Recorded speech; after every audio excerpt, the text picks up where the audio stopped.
Hello, hello, welcome everybody. We are here with GoWP expert podcasting and automation, Joe Casabona today. So really excited to jump into his topic and session today. Real quick, I'm just going to say a few words about GoWP and then I'll pass it over to Joe. So I'm Emily from GoWP. And if you're watching on Facebook or if you're watching on YouTube or anywhere else, I think we're on LinkedIn and Twitter also, maybe. So yeah, anywhere you're watching, just say hi, let us know so we can see. And that would be great. If at any time you have questions during Joe's presentation, if you have questions about what he's talking about, if you have other questions about automations, podcasting, go ahead and throw those in the chat and I'll keep an eye on that. And so will Joe, and we will get to those. Really quick, a couple words about GoWP in case anyone watching isn't familiar with us. At GoWP, we create happiness for digital agencies and help them to become more profitable. So whether you're looking to grow your team with a developer, a copywriter, designer, or virtual assistant, or you're interested in outsourcing services like website maintenance and content edits so that you can focus on growth and get out of the weeds, we've got you covered. Just reach out to myself, Emily at GoWP, or check out our website, gowp.com, and you can contact us there. If you're looking for coaching and mentorship and guidance and community to help take your agency to the next level, check out the Micro Agency Academy. That is an academy we launched along with coaches Pete Perry and Chris Lemma. And you can enroll now and be well on your way to scaling your agency in 2024. This course and the coaching program empowers you to increase your monthly recurring revenue, master the art of strategic hiring so you know who to hire next and how to hire them, increase and really skyrocket your sales closing rate, so get your sales process really dialed in, and amplify your profits while enjoying more free time. So more money, less time on your side. That's the goal, and that's what we're trying to accomplish in the Micro Agency Academy. And right now, through the end of the year, we have a special offer that you can join for $249 a month. It is regularly priced at $499, but we are doing a special Founders Club pricing right now. So definitely go check that out. Jump on a call with Pete Perry. Quick 15-minute call, talk about your business, where you are, if it's the right fit for you, if it's not the right fit, if you're not ready for it, if it's too much of a stretch right now, he'll let you know. And if it's also, would be a step backwards somehow, he'll also let you know that. But yeah, definitely recommend jumping on a call with him, and I'll share that website, the landing page for that, so you can do that in just a minute.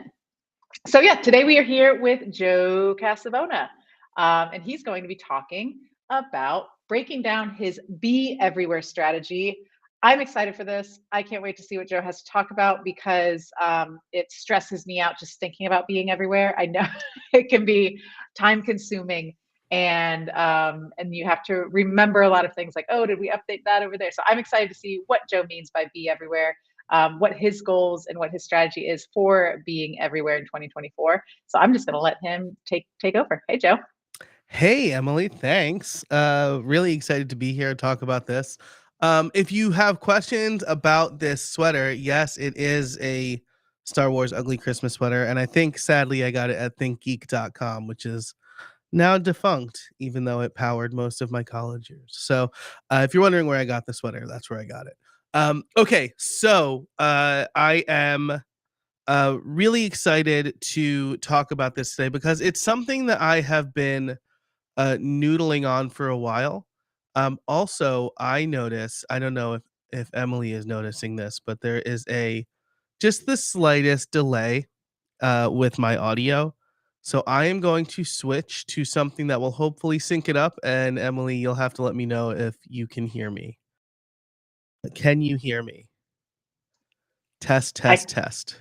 I can hear you, and I think it looks Can better. you hear me? Yep. Excellent. Yes, it should look better. Perfect. This is the kind of stuff that you can expect from me on live stream, just testing stuff in real time. Okay, so what do I mean by be everywhere? I was thinking about this a few weeks ago because one of my favorite YouTubers slash podcasters is CGP Grey. If you don't know who CGP Grey is, he makes these really um, in-depth educational videos, and they're really well done and they're deeply scripted. And he's like one of the only people who can really like get away with not publishing on like a perfect schedule, right? Like with YouTube, it's like you need to do the same type of video every time, and you need to publish predictably. And he doesn't do any of that. He just makes these really amazing videos. So maybe what I'll do here is share my screen, make sure that looks good. I'll move this over here so I can still see that. Okay, great. So this is CGP Gray's channel, right? He makes really cool videos. You probably have seen like some of them, just because like it's a huge channel. But what got me thinking about the be everywhere strategy is something that he did. I think it was, I want to say it was earlier this year, but it could have been last year because time's a flat circle. Where he logged into his YouTube channel, but found out that he like couldn't post videos, he couldn't do anything, and it took him 24 to 48 hours to get it all sorted out. And this really freaked him out because I don't know if you could see the number of subscribers he has, 6.04 million subscribers. This is how he makes most of his money. So you can become a subscriber, which I have done because I love his content. And again, this really freaked him out. Like his main income driver could potentially just disappear at the whim of the YouTube algorithm gods, right? And so after that, he decided to do a couple of things. He decided to diversify a little bit. And so you can become a member over on Patreon if you want. You can become a member over on Substack if you want. And of course, he still offers, he does a great podcast with Mike Hurley called Cortex. It's one of my favorite podcasts. And so he gets income from that as well. And I thought CGP Grey has probably a bigger audience than I will ever have because uh he is one of the few people who's doing like very successfully like a general population general interest type of content.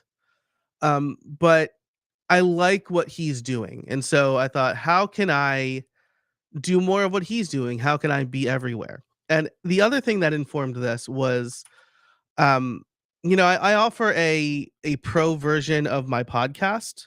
And that's like how I built it is the website, is the podcast. And I've been offering a membership for that for a while. And I thought I'm not going to go on Apple Podcasts subscription. It's like a big pain in the neck to set up. It costs money. And then I'm going to essentially pay them to take 30% of what people would be paying me. Right. And I wouldn't get access to that data. Like when you do anything through like the Apple App Store, like you don't get direct access to those people. So you can't take your audience and go. But then I made an interesting discovery. And so let's see if I can quickly find these analytics. Yes, here we are. Um, so here are the podcast players, and you can see quite a significant amount of the people who listen to my podcast use Apple Podcasts. So much so that it completely dwarfs the Mixer box. Oh, desktop browser. What? Anyway, um, completely dwarfs the rest. Like this looks like an actual graph with multiple things on it. And then when I add Apple Podcasts, it looks like a purple line and then an orange line, right? And so I came to realize that uh, a huge portion of my listeners were in Apple Podcasts. And I thought, well, it's kind of dumb of me to have this barrier for, let's say, 70 to 80% of my audience. And so following that logic, I thought, well, if I want to create fewer barriers, I should really try to be everywhere, right? And so a couple of things led me to this moment, right? CGP grade strategy, this realization. I say this to all of my podcast clients anyway. I'm like, you need to be anywhere people can listen to podcasts because you want to make it as easy for them as possible. And then there's the discovery aspect of it, right? Like um, there are places that will just lend themselves better to discovery. I don't think Patreon is one of those places, but Substack certainly is. YouTube certainly is, right? Like YouTube's whole thing is surfacing content that they think other people will enjoy. And so going into 2024, I'm going to take my previously siloed off membership content that people could only buy if they signed up through my payment processor, and I'm going to move it to almost everywhere. And so let me show you here what I'm thinking, right? So this is a half completed graph right now because I want to fill it in with all of you. I'm using Freeform for this. It's like just the built-in Apple app, the new one. So I've got 4 types. Where are we? 4 types of content. Does this look kind of weird? Let's see. Where are you, Ecamm Live? Maybe I can just make a quick adjustment. I cannot. Yeah, that's what I want. Okay, that's fine. I can work with this.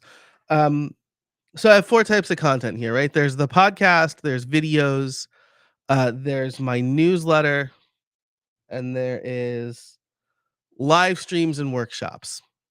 Now there's one big question mark here for me, which is my most premium membership, which is the Podcast Foundry, is really should be really focused on podcasters and podcast processes. So for the purposes of today's discussion, I'm talking about just my general premium content. You know, I do ad-free extended versions of my podcast. I do bonus episodes of my podcast. I create members only videos where I'm testing things out. There's one where I set all of this up. And then I do a newsletter every Friday that's only for my members about things I'm working on or general thoughts that may make it into the public at some point, but they're the first ones to hear my musings. That was a really pretentious way to put it.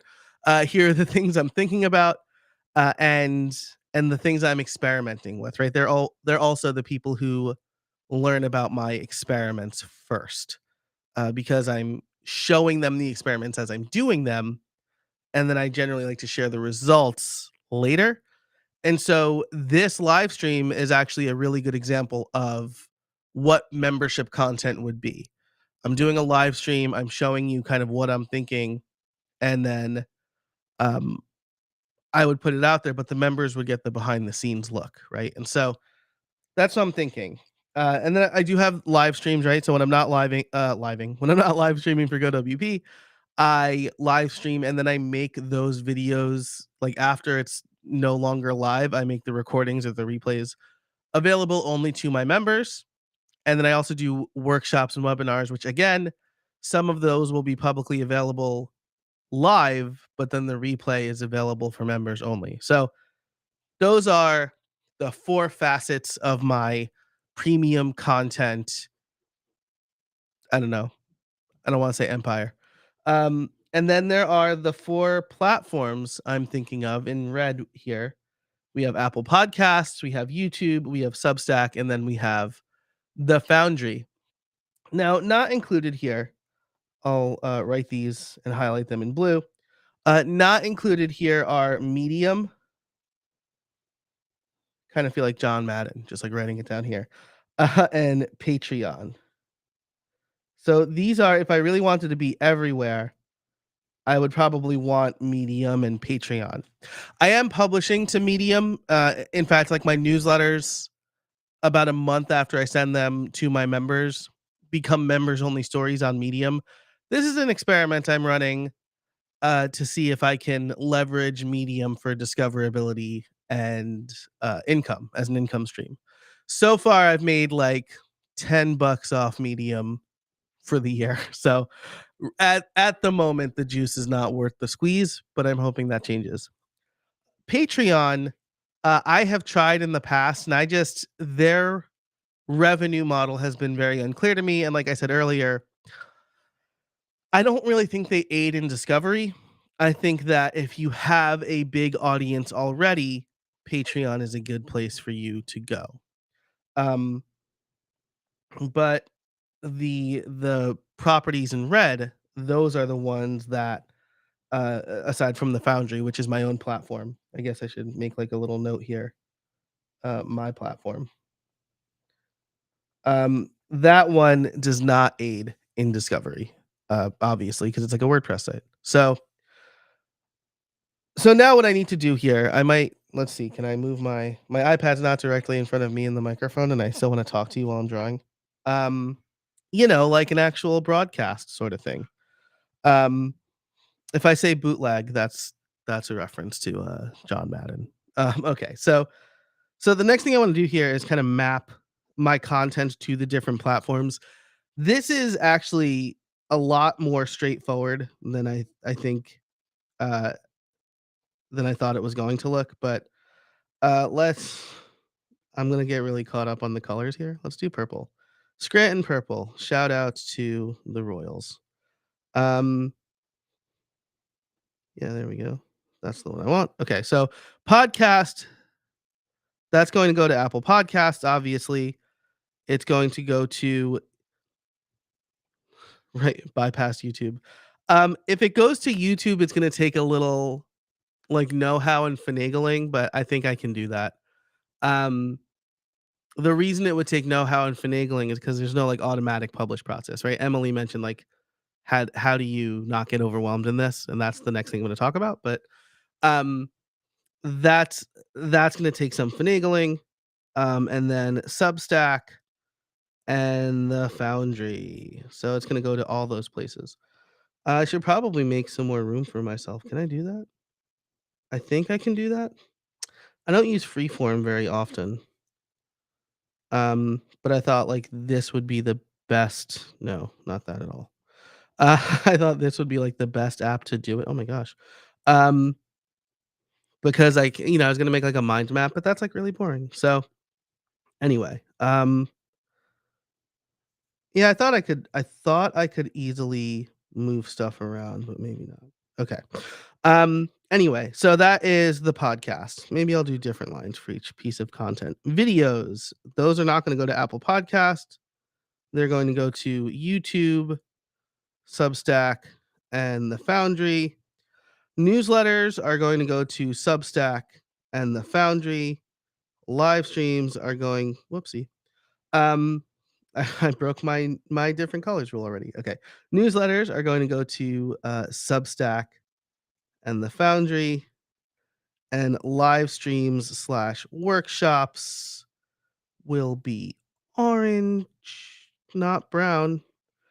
And they will go to YouTube, Substack, and the Foundry. Okay. So that looks like a mess. I can read it. I hope you can read it. Okay. So Apple Podcast is only going to get the podcast, right? This makes sense. There's a couple of reasons why I would want to do this. Again, if I'm switching um, screens here, if I go to my how I built it, you can see that there's exclusive early access, and something that Transistor just recently rolled out, something that like RSS.com has had for a while, and Libsyn and a couple of other ones. But my host, Transistor, just got was the ability to publish directly to Apple Podcast subscriptions. I think Apple calls it delegated delivery. So instead of having to go to Apple Podcasts and upload audio there, I can do this right from my Transistor dashboard. There's a couple of there's a couple of slight hiccups here, right? So you can see that I've got two versions of my interview with Adriana Bear, and that's because I want my subscribers to get early access. Um, what I was doing and will still do is there's a pro version of this feed where when someone becomes a member of the Foundry, they also get their own version of the feed, and so my VA publishes to both places. This is going to save her a step because she's not going to have to also publish to Apple Podcasts, right? So she's only going to have to publish in two places. Transistor, or I'm sorry, YouTube will also automatically publish public episodes. So that's what I'm thinking here. I'm going to do the full interview, and you can see. Hopefully, you can see this. I'm gonna make this a little bigger. Whoops, not that much bigger. So I want to point something out here, right? Just in case you don't know how my pro membership works. Um, you can see here that one of these is 81 minutes and one of them is 54. Members of the Foundry and of Apple Podcasts get a longer ad-free version. I think I said that earlier of the podcast. Ad-free is easy, right? If you tell Transistor that it's going to Apple Podcasts, it's just not going to include the ads. I insert my ads dynamically for that reason, so that I'm not making like 3 versions of the podcast. And so that's easy. Transistor is just not going to send the ads over to Apple Podcasts. Um, so instead of having to have like these two different versions of the same exact episode, I'm going to do what I've done here with Brian McAnulty's episode, right? So this is 51 minutes, and then this is an exclusive bonus that's 19 minutes. So I'm going to give early access to the full interview from the feed. That'll be easy. And then I'm going to make a separate bonus episode out of our second conversation. This is going to save me a couple of ways. My editor is not going to have to make 2 versions of the interview. And the other big benefit here is that if I go into Apple Podcasts, this is like a little like advertising thing. So if I go into Apple Podcasts and I go to shows and then how I built it, you can hopefully you can see this, but there is something. There's this episode that's explicitly marked subscribers only, right? And so if they want to play, they'll say play with a free trial. So it's a little bit more explicit advertising, I'll say, or and like there's an explicit bonus here, right? Because before that, people wouldn't see the subscriber only episodes because I'd have to upload them separately and later. And if there was a free version, they would just see that. So they would still see this Get How I Built It Pro episode, but now they're going to see hopefully more episodes in the actual feed that are subscriber only and will encourage them to subscribe.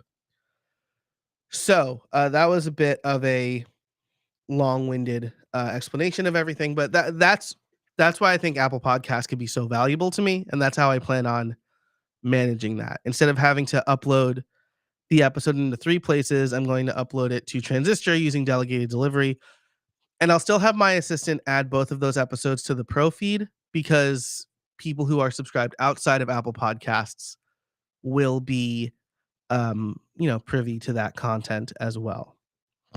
Excuse me. Sorry, that was really weird. For video, I think this is going to be pretty easy for me. For videos, I keep the video on when I do the interview, and so my members will just get like the uncut version of the video interview. So they'll get the full conversation. I won't need to add ads.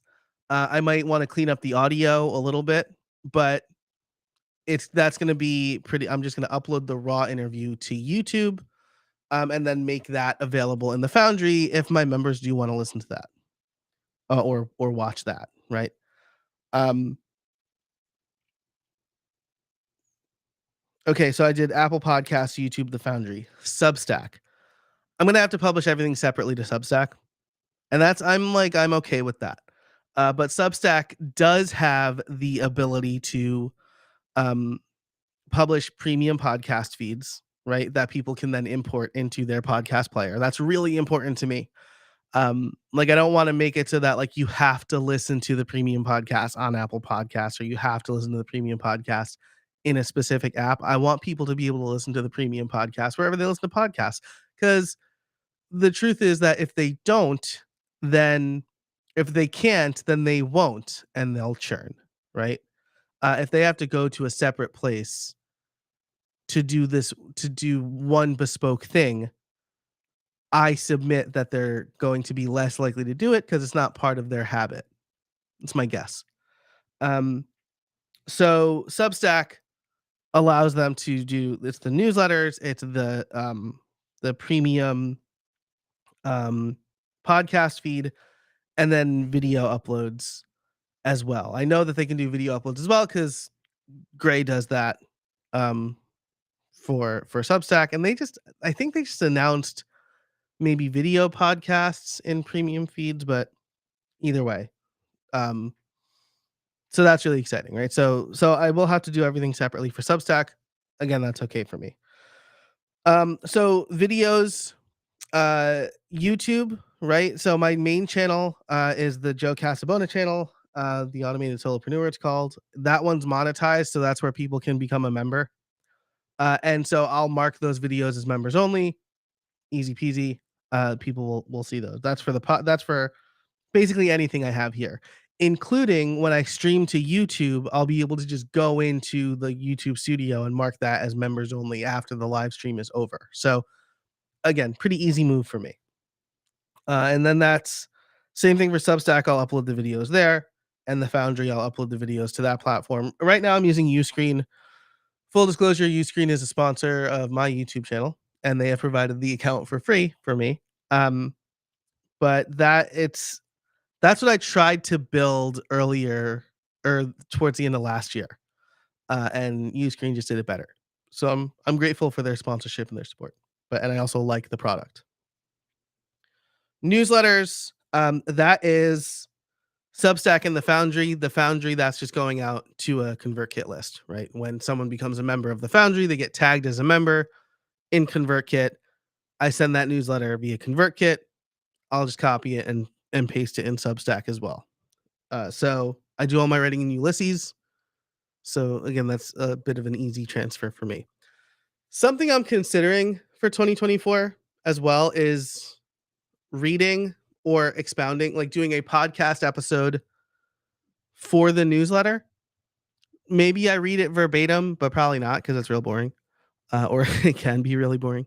But I'm thinking that's going to be like another avenue for the podcast. Obviously, I can't send the newsletter via Apple Podcasts or YouTube, but creating that same content in that format is what I'm considering. I don't want to make too much work for myself, but it could be a good value add. And it'll be another area in Apple Podcasts, especially where it says like, hey, this is subscribers only if you're interested in that.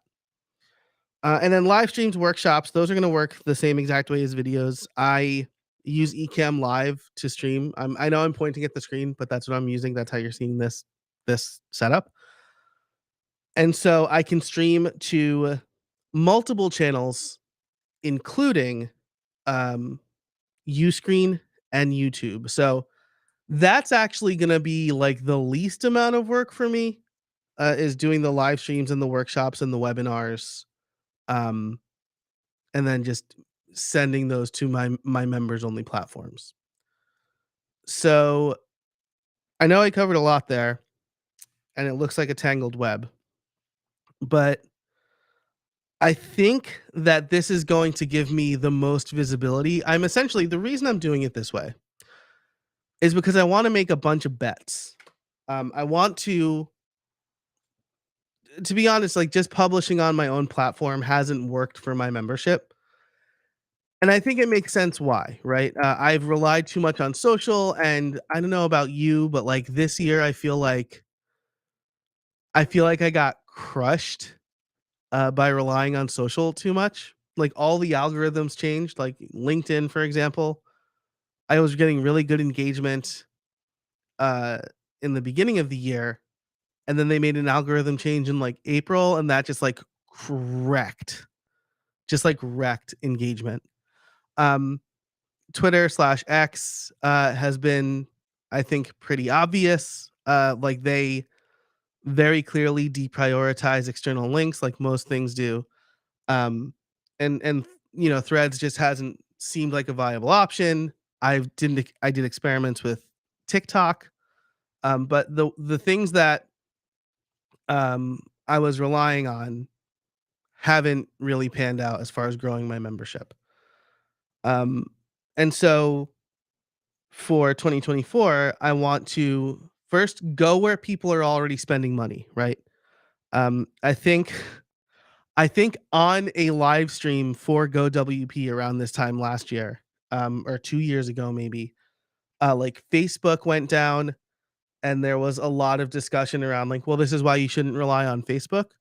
Like you shouldn't build your community on Facebook because things can happen to Facebook. And I equated it to sure, um, you can build your own platform using WordPress. But that's kind of like uh, s- opening a produce store and selling it from your cabin in the woods versus selling it at a farmer's market or at a grocery store. Sure, you own your own platform, but no one's there. You're not going to sell anything because people aren't hanging out there. Or you're not going to build your community because people aren't hanging out there. And I kind of feel the same way about building my platform. Yes, I'm making sure to have a platform where I own all my own content. And in an ideal world, people would buy directly from me if they want. But for the people who are in Apple Podcasts, who have their credit card connected to Apple, who trust Apple as a vendor because they know that some grifter is not just going to take their money and run because Apple will refund them. They're more comfortable making the spend inside Apple Podcasts. It's also easier for them to make the spend in Apple Podcasts. Apple actually, they're the ones who own the patent on like a one-click buy. I think it's them. And then Amazon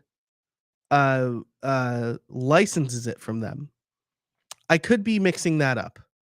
But like one of them owns the technology and the other is like, yes, this is so valuable that I'm going to pay you to let me use it, right? Because it makes perfect sense. It's so easy for the consumer.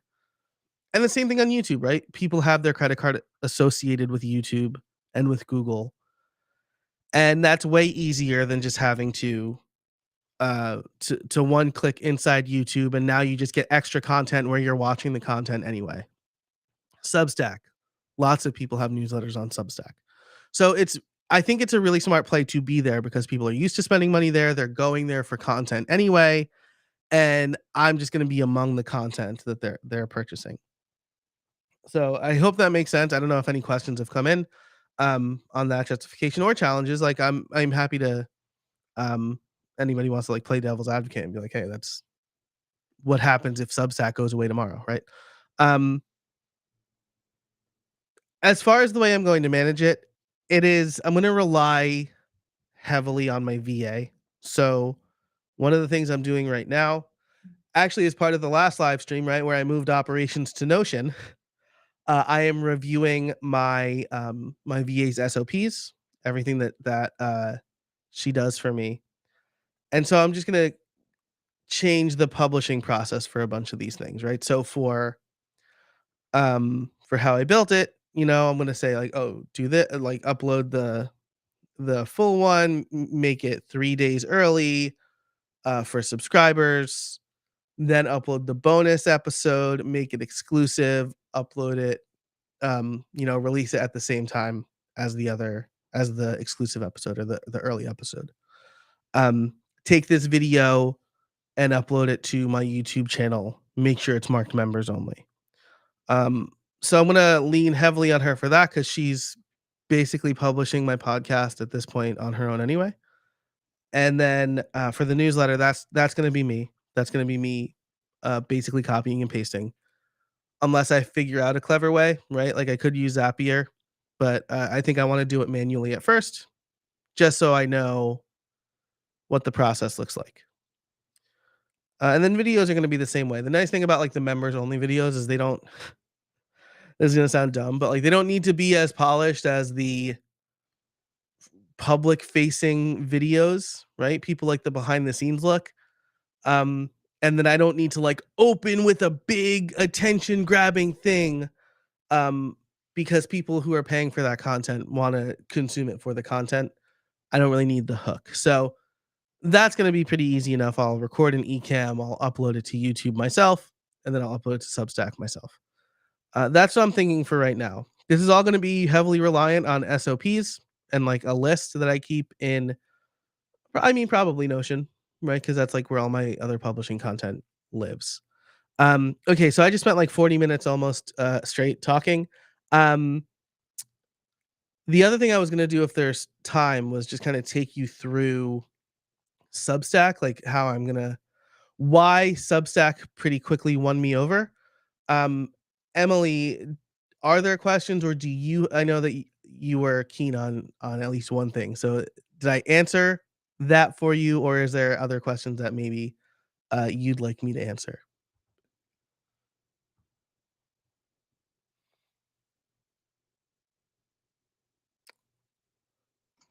Maybe Hey, Emily's not Joe. here. Oh, I am here. I was responding to you in the private chat, but I don't think you have that open. oh, I Yeah, do you not. answered. Sorry. No worries. You answered my concerns pretty well. I appreciated hearing that because yeah, when you think the be everywhere strategy, it to me it stresses me out. But I like how you showed how that all comes together. So that was pretty cool. I haven't seen any questions come in yet. So if you have questions, folks, feel free to throw them in the comments. But yeah, Joe, feel free to continue with the Substack setup. I think is that what you were Yeah, going awesome. next? That sounds good. I think that there's maybe one thing to touch on there, like what I didn't say, or maybe what I forgot to say, with the be everywhere strategy, right? Is that I feel like that's mostly in the context of social media. Yeah, Um, and I'm not going to be everywhere. I'm going to be, I think, barely anywhere. I think, which I basically did say. I think I'm going to be barely anywhere on social media in 2024, right? Like, I'm just not getting any value out of Twitter anymore, which is like a huge bummer because like I've been on Twitter since '07, since 2007. Um, and then Threads, this is gonna feel like okay, Grandpa, sort of like Great Story Grandpa, but like Threads is already turning into Twitter. I don't know if you've been on Threads much, Emily. I have not. I've avoided Threads so far. Yeah, the problem with crappy people on social media is that they're going to go on whatever social media they could be crappy to people on, right? And so in that way, like Twitter's actually better because Twitter has like a very robust muting system that Threads doesn't have yet. And so I see a bunch of stuff I don't care to see. Um, and so Yeah, brothers all over the place there. And then so like I'm gonna hang out on Mastodon, I guess, but Mastodon doesn't have any algorithmic discovery, which is great for seeing only what I want to see, but but not not great for great business strategy. for business strategy. Yes. So I feel like being on these other platforms that have an audience that has already demonstrated that they are willing to pay for good content is the place where I think the membership should hang out. So as far as if you're looking for like a social media strategy, I've been telling my students and clients like pick the social network where your people hang out and post there. Yeah, Um, I actually think I wrote a Medium piece on this. Like we should repurpose ideas and not just content. Like making content and then saying like, "Hey, I made this video, Chat GPT." Like make it a LinkedIn post and then posting that. That's never going to do well, right? That's like putting bike tires on your Cybertruck, which based on what I've read would actually be like a huge improvement. But it's like putting bike tires on your boat, right? It's just not going to work. You need to put whatever makes a boat float on your boat to make it go. Um, okay, well, since that analogy is quickly falling apart, let me go to Substack. Here's what I love I kind of decided to do this on a whim one Saturday while my kids were watching their like allotted well, now it's like Christmas movie. They get like one allotted Christmas movie on weekend days. And so we were watching a Muppets Christmas Carol, obviously, which I read is like the millennials It's a Wonderful Life, and I fully endorse that statement.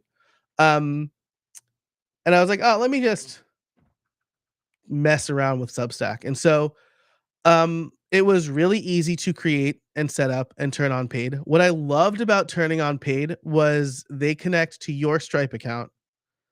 And so like something that like bothers me about ConvertKit, for example, it's like it's their Stripe account. With Patreon, it's like their payment stuff. It doesn't bother me as much with YouTube because like they've been paying out for like advertisements forever. And so like that's pretty well oiled, and I'm not like offended by it or whatever. But I love that Substack is like, we're gonna connect to your Stripe account. And what they did there was they said, hey, we saw that you have some paying and active subscriptions in your Stripe account. Do you want us to move those over here for you so that they can access your paid account here?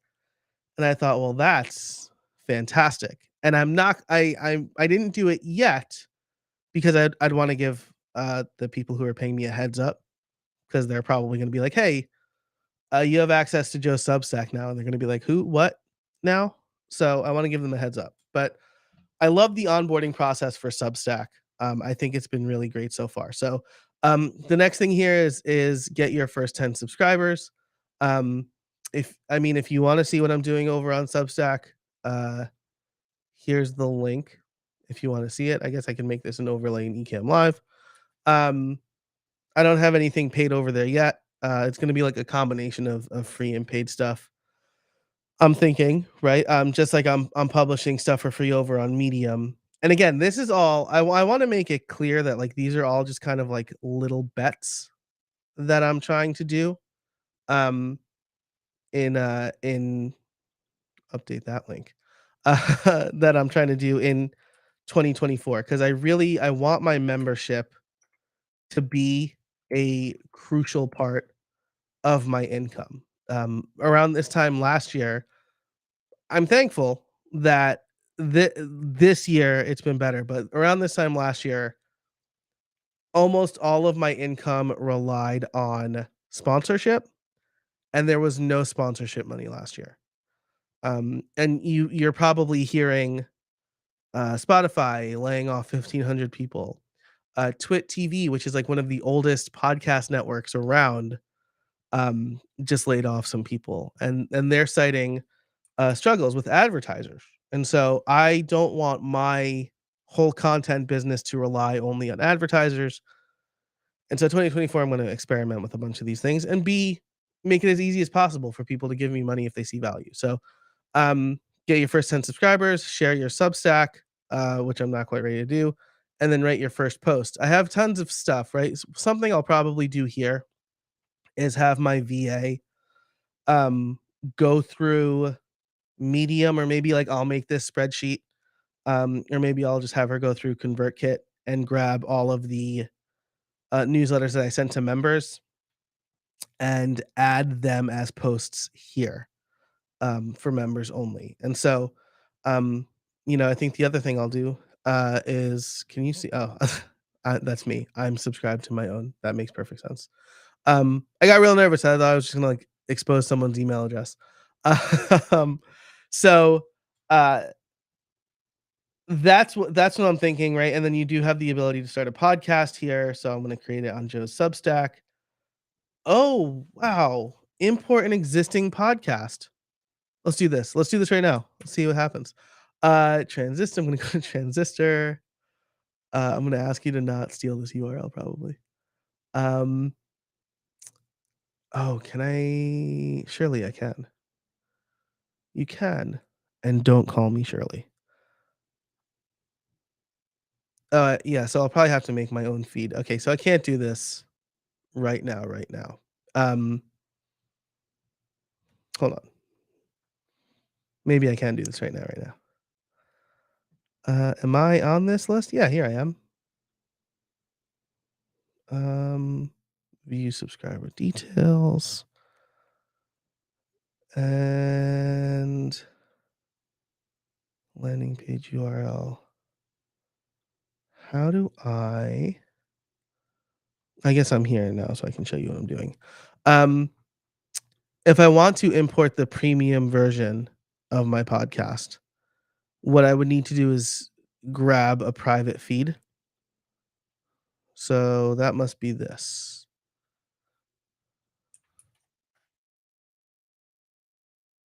Boom. Wonderful. And then will you just let me do this? Sure. I mean, you must. Oh my goodness. How cool is that? I l- I love when things are a lot easier than I expect them to be. Holy smokes. Um no, well, no, I don't want to submit. I don't want to submit this anywhere. I just want this to be a paid podcast. Okay, so this is confusing. Submit your new feed link to podcast directories. Uh yeah, okay. So I can skip that part. But yeah, wow. All of the this is wild. All the premium episodes are now available here in Substack. That's super cool. So what do people see when they visit my site? Do they see that? They sure do. Well, hot dog. Well, I have a Substack now, my friends. That's really exciting. Oh, I also just realized that I have that big old link overlaid still. Um, I have a Substack now, so that was really easy. Oh, here's the other thing I really like about Substack is you can recommend content. So I'm recommending my friend Slater, but I can also maybe add probably none of these. Where's podcast marketing magic? Definitely, and creators getting paid. That's a good one. Those are related. The rest of these are like politics that I'm sure people don't care about. People don't care about my opinion anyway. So yeah, love that. Very similar to like the ConvertKit's creator network is very similar to this because Spotify had it first. I'm sorry, Substack had it first. So, real exciting. I love that. Um, so now I've got my podcast here all ready to go. I guess I can create a new. Can I schedule? Wow, record. What?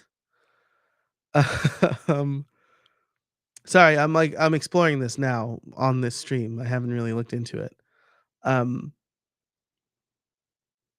I hope I didn't. I guess it would have just been my feed that I blew up since no one else is subscribed yet. I assume they're smart enough to not send a million emails, right? Yes, they are. They are smart enough to not do that. Okay. Um, so I think I'm just kind of like fumbling and stumbling here. But that was really easy. So now I have a Substack with actual content on it, and if people want to subscribe there, they can. Um, I think the last thing that I really need to think about is how do I want to how do I want to tell people that they can support me on all these various channels, right? Because when you're everywhere, that makes your call to action really murky. It's like subscribe in Apple Podcasts or YouTube or Substack or over at podcastworkflows.com/join. Now people are like, well, what should I do? Do I get all of them everywhere? Right? Like that was what I experienced with CGP Grey. So like I knew I could subscribe in all these places, and I'm like, well, am I gonna get everything everywhere? Why are the prices slightly different? Are they adjusted for I don't know the different cuts that each platform takes? And so what I'll probably do is create a page on casabona.org called support. And I'll say, join here, and it'll go, I'm gonna say to Substack, and I'm gonna say Substack because Substack supports all of the content, right? The videos, the audio, and the newsletter. Or if you just want the podcasts or videos, you can go to Apple Podcasts or YouTube. For the Foundry, I'm also thinking like price point for each of these is going to be between $6 and $12. $6 just for the podcast because it's just the podcast. $12 for the Substack because it's the podcast and videos and the newsletter. The Foundry is going to be like probably $75 a month, because there's going to be a lot more high touch stuff there. Not like super high touch, but there's going to be like sprints, like launch your podcast sprint or um do the daily podcast challenge, like stuff like that to help people grow and improve their podcast workflows. And so that's going to be even more of a niche audience. This is stuff I'm still working through. This is like the year-end planning stuff I need to think about. But I'm thinking like there will be a support page over at casabona.org. If you want to support my work, you can subscribe to my premium content on Substack or these other platforms. And then if you're looking to improve your podcast process, become a member of the Foundry, you'll get all of this and more. That's what I'm thinking. Got to bring this to my mastermind group next week. We're meeting before the end of the year about our goals, and that's the thing I want to talk to them about. So, but I think that's all I have. I'm pretty excited about Substack. I don't know if you could tell. I'm excited for you, Joe. I think that looks great. I Thanks. loved seeing how it worked live on the air. I love how you do that with your live streams too. There was one question that came in that I missed while we were chatting the last time I popped in. This is a question from Liam Dempsey, and he says, "How do you Hey, feel Liam. about telling your audience, hey, here's my name on this platform. Yes, it has its limits, but with where I am in my business and my life right now, this approach enables me to share this content with you." Oh, good question. So like how do I feel about like generally telling people, hey, like I'm on this platform sort of thing? Mm-hmm. Um Ooh, Liam, can you clarify? Is this about the paid stuff? Because I think I have no druthers with that, right? I would just say like, hey, I want to make it as easy as possible for you to support me if you want to support me. Um, and so like if you're more comfortable doing that over on Substack or YouTube, great. Um, and like maybe I did just answer your question at the end there. Like, here's my preferred place to do it. But if you're more comfortable, you can do it over here too. I think I just want to clarify, or like, do you mean like when we were talking about socials, like, hey, yeah, Trying to avoid being everywhere, he says. So maybe, I only do Facebook. You can find me on Facebook. I only do oh, Medium or, wherever, oh, or I I only see. do Spotify, something like that, I think. So to avoid having to be everywhere.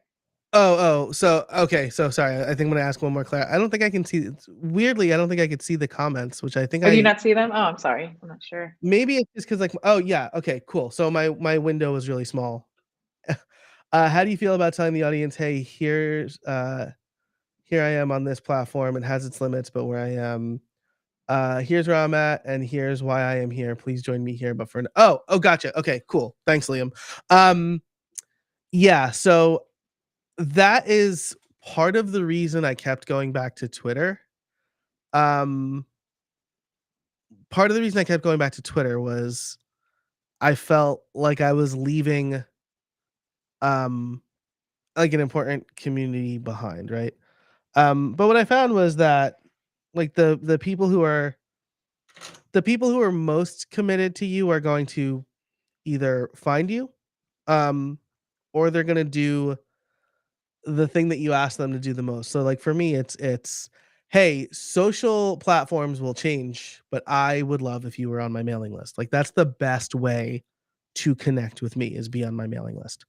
And so I think like the pinned tweet, right? I think like the pinned tweet or the like general like link that's like, hey, find me on these other places. Again, I don't really think I have any druthers with that, right? It's like, hey, I just don't being here is more of a debit than a credit, I guess, to put it in the weirdest way possible. It's more of a detriment than a benefit to me, and so I'm not gonna be posting here. I'd love if you join my mailing list or if you follow me over on these places.